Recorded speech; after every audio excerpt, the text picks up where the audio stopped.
بسم اللہ الرحمن الرحیم۔ میرے عزیز دوستو، کوئل اور کوا دونوں ہی کالے رنگ کے ہیں۔ اگر کوا کسی گھر کے اندر کسی منڈیر پہ آ کر بیٹھ جائے تو گھر کے سارے افراد اس کو اڑانے میں لگ جاتے ہیں، اور کوئل اگر کسی گھر میں آ جائے تو سب تمنا کرتے ہیں کہ ہمارے گھر رہے، یہیں گھونسلہ بنا لے۔ دونوں ہی کا رنگ کالا ہے، ایک بھا رہی ہے، دوسرا نہیں بھاتا۔ سبب ہے زبان۔ کوئل کی زبان لبھنی ہے اور کوے کی زبان چبھنی ہے، کرخت ہے۔ ایسے ہی انسانوں میں کوئی کوئل کے لہجے والے ہوتے ہیں اور کوئی کوے کے لہجے والے ہوتے ہیں۔ جو کوئل کا لہجہ رکھتے ہیں وہ سب کو بھاتے ہیں، اور جو کوے کا لہجہ رکھتے ہیں وہ سب کو چبھتے ہیں۔ جس آدمی کی آنکھ خوبصورت ہو اسے سارا جگ اچھا لگتا ہے، اور جس آدمی کی زبان خوبصورت ہو وہ سب کو اچھا لگتا ہے۔ اللہ تعالیٰ قرآن کریم میں فرماتے ہیں، اچھی اور احسن گفتگو کیا کرو، شیطان کو نزا کا موقع نہیں ملے گا۔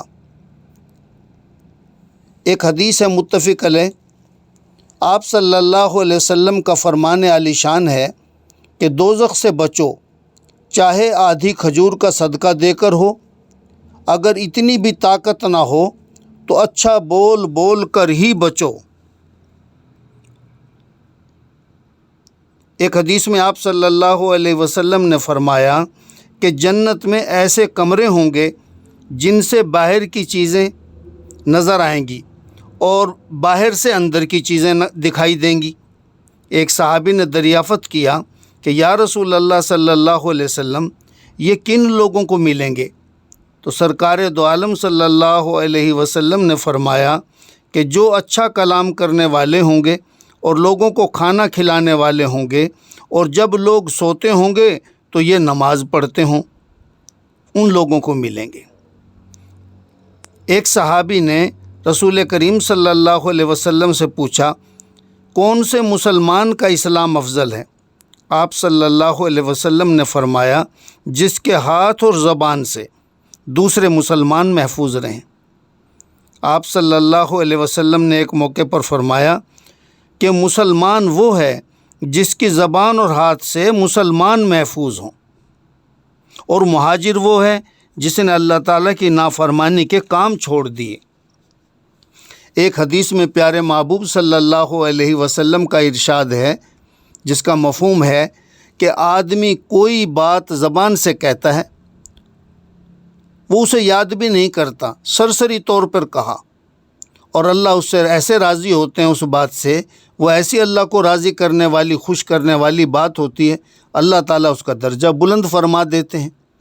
دوسرا آدمی ایک بات کہتا ہے جو اللہ کو ناپسند ہوتی ہے، اور بندہ اسے سرسری طور پر کہہ جاتا ہے، اللہ تعالیٰ اسے دوزخ میں اتنی دور پھینک دیتے ہیں جتنے مشرق سے مغرب۔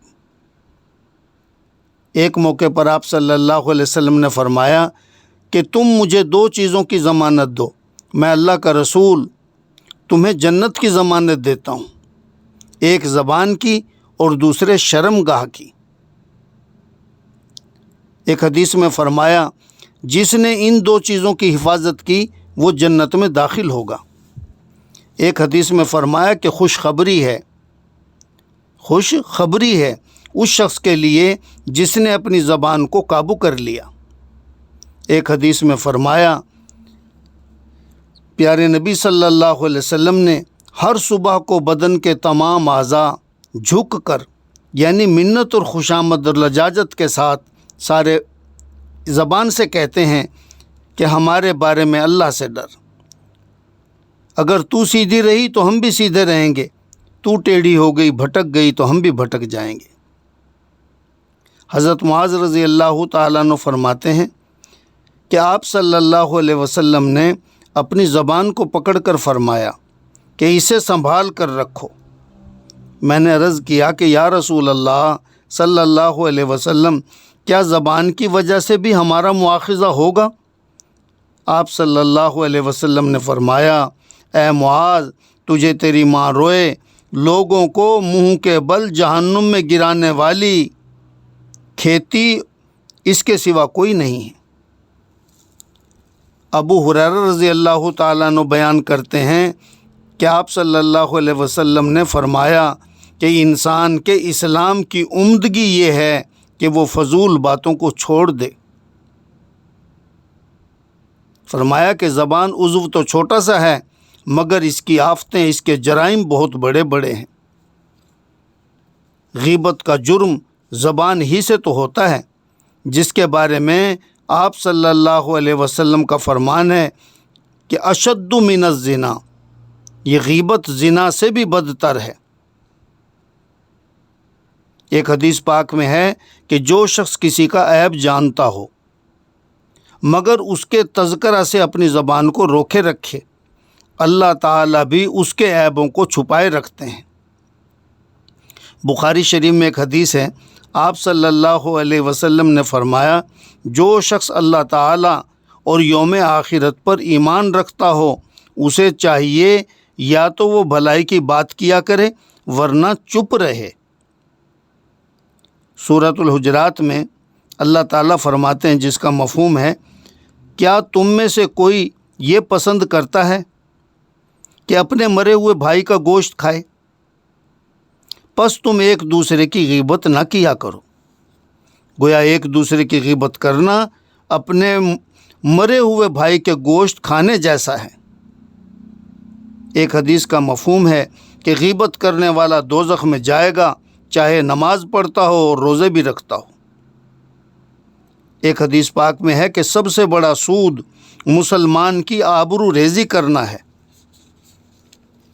جبکہ سود کا ادنا درجہ اپنی ماں کے ساتھ زنا کرنے سے بھی بدتر ہے، اور یہ سب سے بڑا سود ہے کہ کسی مسلمان کی آبرو ریزی کی جائے۔ میرے بھائیوں، کسی مسلمان کے عیوب جو واقعی اس میں ہوں ان کو لوگوں میں بیان کرنا غیبت ہے، اور اگر وہ عیب نہ ہوں اور پھر کوئی بندہ بیان کرتا ہے تو اس کا نام تہمت ہے۔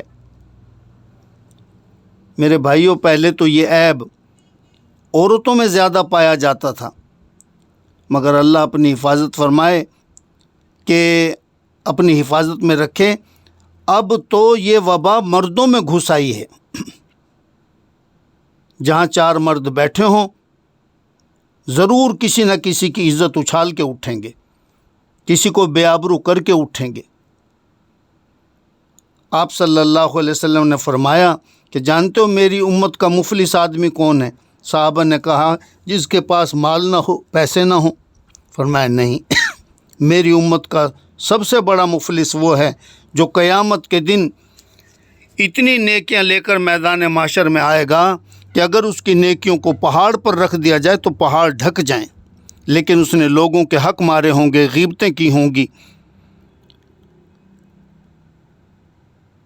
اس کی نیکیاں ان لوگوں کو دے دی جائیں گی جن کی اس نے غیبتیں کی ہوں گی، پھر بھی حقوق والے باقی ہوں گے تو پھر ان لوگوں کے گناہ اس کے سر کے اوپر لاد دیے جائیں گے۔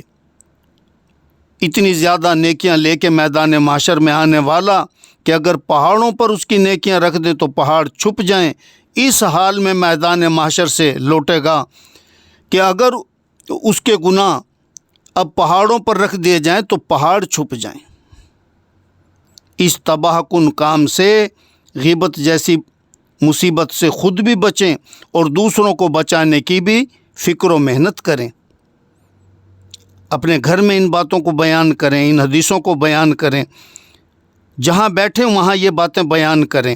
جن باتوں کا چرچا ہوتا ہے ان باتوں کو معاشرے میں وجود ملتا ہے۔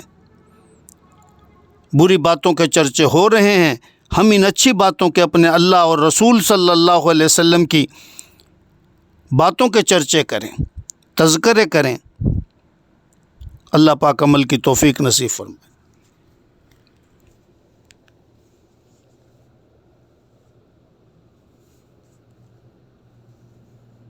نے اپنا بندہ بنا کر بندگی کے احکامات دیے کہ سر کے بال سے لے کر پاؤں کے ناخن تک بیت اللہ سے لے کر